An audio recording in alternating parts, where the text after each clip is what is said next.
इस वक्त महाराष्ट्र से जो खबर सामने आ रही है उसने दिल्ली में बैठे राहुल गांधी और पूरी कांग्रेस को जोरदार धक्का दिया है।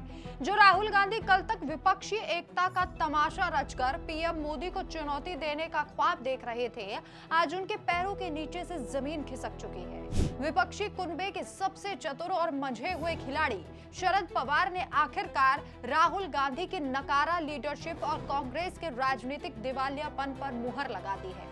दरअसल नवभारत टाइम्स की रिपोर्ट से जो खुलासा हुआ है उसने कांग्रेस मुख्यालय में राजनीतिक भूकंप ला दिया है। सूत्रों की माने तो शरद पवार अपनी बेटी सुप्रिया सुले के उज्जवल भविष्य और मनपसंद मंत्रालय यानी कि कृषि या सहकारिता के लिए बीजेपी के साथ डील फाइनल करने की दहलीज पर हैं।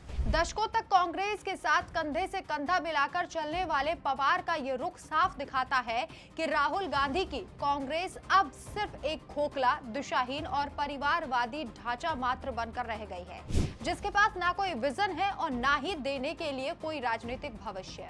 इस पूरे इनसाइड स्टोरी का सबसे बड़ा टर्निंग पॉइंट है सुप्रिया सुले का मंत्रालय। शर्त बिल्कुल साफ है कि शरद पवार जो खुद यूपीए सरकार में 10 साल तक देश के कृषि मंत्री रह चुके हैं और सहकारिता क्षेत्र के बेताज बादशाह हैं, वो अपनी बेटी सुप्रिया सुले को मोदी कैबिनेट में कृषि या सहकारिता मंत्रालय दिलाने की शर्त पर एनडीए का दामन थामने को तैयार है।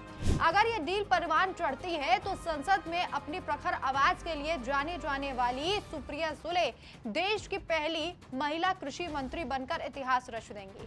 बीजेपी के पास देने के लिए मजबूत विकास का विजन है, स्थिरता है और मजबूत मंत्रालय है।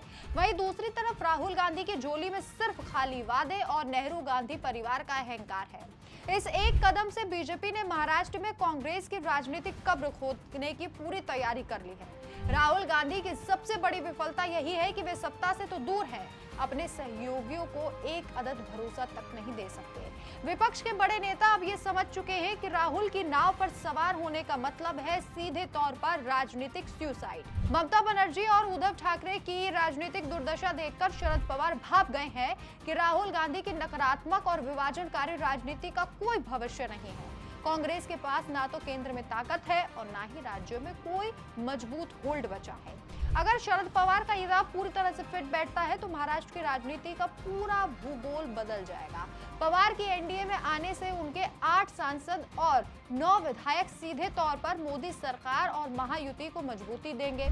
यही नहीं, रोहित पवार जैसे चेहरे, युवा चेहरे के लिए भी राजनीति के नए और स्वर्णिम द्वार खुल जाएंगे। ये सिर्फ एक परिवार की महत्वाकांक्षा नहीं बल्कि महाराष्ट्र में कांग्रेस विपक्ष के ताबूत में आखिरी कील है। राहुल गांधी सुबह से शाम तक सिर्फ एक ही रट लगाते हैं कि मोदी हटाओ, देश बचाओ, लेकिन हकीकत यह है कि उनके अपने सबसे भरोसेमंद साथी अब पीएम मोदी के सबका साथ सबका विकास वाले मॉडल में अपना भविष्य तलाश रहे हैं। ये राहुल गांधी की वैचारिक हार है। अब सवाल ये नहीं रह गया कि शरद पवार कब एनडीए का हिस्सा बनेंगे। अब सबसे बड़ा और तीखा सवाल यह है कि राहुल गांधी की जिद, घमंड और अपरिपक्वता के कारण एनडीए गठबंधन के और कितने टुकड़े होंगे। राहुल गांधी अब और कितने साथियों को खोएंगे या फिर वो दिन दूर नहीं जब वो खोखले कुनबे में बिल्कुल अकेले खड़े नजर आएंगे। इस खबर पर आपकी क्या राय है, कमेंट करके जरूर बताएं। हमारे चैनल को सब्सक्राइब जरूर कीजिए। देखते रहिए डिटेल न्यूज इंडिया। नमस्कार।